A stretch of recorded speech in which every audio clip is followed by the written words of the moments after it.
everyone. I am JD and this is Enzo. And we're going to be reading the book Last Stop on Market Street. Words by Matt de la Peña. Pictures by Christian Robinson. Who's La Peña? That's the author, Matt de la Peña. What does that mean? That's his last name. So, Last Stop on Market Street. Market Street.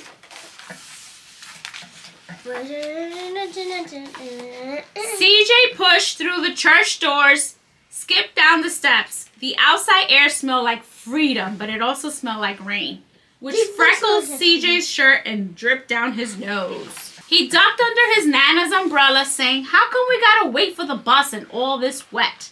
"Trees get thirsty too," his Nana told him. "Don't you see that big one drinking through a straw?" CJ looked for a long time but never saw a straw. She was referring to the tree trunks as a straw. From the bus stop, he watched water pool and flower petals, watched rain patter against the windscreen of a nearby car. His friend Colby climbed in, gave CJ a wave, and drove off with his dad. See, here's his friend Colby with the dad. And here's a random person. They're at the bus stop. No, actually, this one's putting up his phone. Mm-hmm. Oh my God. Let me see. "Nana, how come we don't got a car?" "Boy, what do you need a car for? We got a bus that breathes fire. An old man, Mr. Dennis, who always has a trick for you." He's the dragon. That's what she was referring to. The bus creaked to a stop in front of them. It sighed and sagged, and the door swung open. So CJ's getting on the bus, and the grandmother's closing the umbrella. Right here. Right here. What's that I see? Mr. Dunn asked. He pulled a coin from behind TJ's ears and placed it in his palm. Nana laughed a deep laugh and pushed TJ along. They sat right up front. The man across the way was tuning a guitar. An old woman with curlers had butterflies in a jar. Nana gave everyone a great big smile and a good afternoon. She made sure CJ did the same. Here's the lady with the butterflies. And here's the guy with the guitar. The bus lurched forward and stopped, lurched forward and stopped. Nana hummed as she knitted. "How come we always gotta go here after church?" CJ said. "Miguel and Colby never have to go nowhere." "I feel sorry for those boys," she told him. "They'll never get a chance to meet Bobo or the Sunglass Man. And I hear Trixie got herself a brand new hat." CJ stared out the window, feeling sorry for himself. He watched cars zip by on either side. Watched a group of boys hop curbs on bikes. Man. A man climbed aboard with a spotted dog. CJ gave up his seat.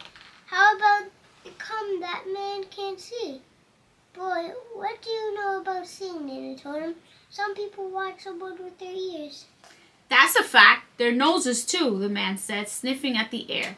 "That's a mighty fine perfume you're wearing today, ma'am." Nana squeezed the man's hand and laughed her deep laugh. Two older boys got on next. CJ watched as they moved on by and stood in the back. "Sure, I wish I had one of those," he said. Nana set down her knitting. "What for? You got the real-life thing sitting across from you. Why don't you ask the man if he'll play us a song?" CJ didn't have to. The guitar player was already plucking strings and beginning to sing. To feel the magic of music, the blind man whispered, "I like to close my eyes." Nana closed her eyes too, so did CJ and the spotted dog. Right here. And in the darkness, the rhythm lifted CJ out of the bus, out of the busy city. He saw sunset colors swirling over crashing waves, saw a family of hawks slicing through the sky. He saw the old woman's butterflies dancing free in the light of the moon. CJ's chest grew full and he was lost in the sound, and the sound gave him the feeling of magic. The song ended and CJ opened his eyes. Everyone on the bus clapped, even the boys in the back. Nana glanced at the coin in CJ's palm. CJ dropped it in the man's hat. "Last stop on Market Street," Mr. Dennis called.